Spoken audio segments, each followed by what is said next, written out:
happy, start the cheering, start the shouting, start the whooping. Let's welcome to the stage, Jack, Henry, Greene. There's your mic, mister, there's your audience, knock 'em dead.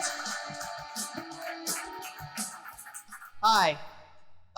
A few weeks ago, I had a rash on my leg that wouldn't go away, so I sent a picture of it to my GP, and they gave me some cream for it. So then I sent them a picture of me looking sad, because I was hoping they would give me antidepressants.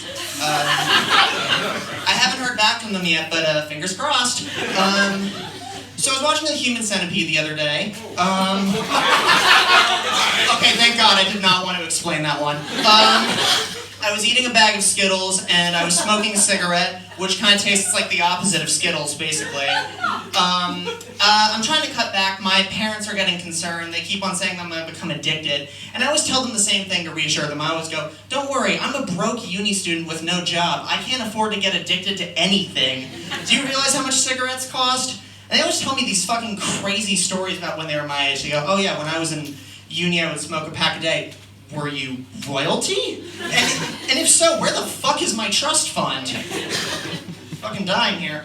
I hate buying cigarettes as well, because they always ask you what kind you want, and I honestly don't fucking care. It doesn't matter what kind you have. Food is gonna taste like shit, and you're gonna feel dead inside. It's literally the curse from Pirates of the Caribbean. Fucking sucks. And I just one time want to say, look, I'm putting smoke into my body that makes my life slightly shorter every time I do it. I'll take whatever's cheapest. Pay up.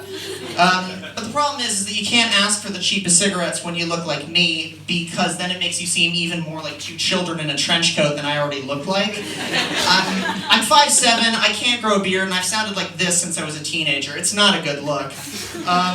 My little brother has taken notice. He wrote in an essay about his home life. He said, I have a brother named Jack. He's 20 years old, but he looks like he's 15. So he's up for adoption now. I'm kidding. I love him. He's a great kid. He's 9 years old. He's very sweet, but he alternates between being one of the nicest children imaginable to one of the coldest motherfuckers I have ever met. At one point, so he's technically my half-brother. We share a dad, so he's literally my brother from another mother. And at one day, we were talking about, hypothetically about having more siblings. I'm like, okay, it'd be interesting if we had a sister, shake up our dynamic a bit. And he responded with, yeah, sometimes I wish I had a full brother. And I had to stop myself from saying, you little bitch, we live together. I fucking held you as a baby. It's fucking mean. I'll fucking fight him. I don't care if he's 9. He's extremely smart. He's really interested in history. He loves Greek mythology. He's a fucking prodigy. He's super smart. The only problem is that sometimes he talks like one of those children from A Series of Unfortunate Events and makes these really specific historical references. He's got this fucking dumbass friend that I can't stand.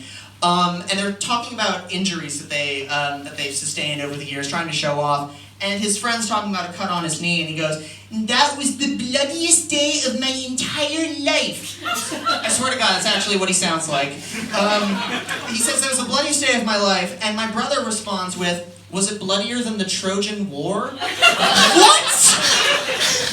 Jesus Christ! I'll give you another example. At one point, recently, I was freaking out at dinner because I had a homework assignment that was due the next day, and I didn't have a lot of time to prepare for it. And I'm going like, oh, this is bad. If I don't get this done by tomorrow, I'm screwed. And his form of reassurance was, don't worry, at least you're not living in the 1800s, because then they would whip you. Cool, thanks, bro. That's really reassuring. So I was watching The Human Centipede, and there's no bit attached to this at all. It's really just, the journey was the destination the entire time. The real Human Centipede was the friends we made along the way, metaphorically and literally. Yeah, that one takes a minute. Thank you so much. Give a round of applause!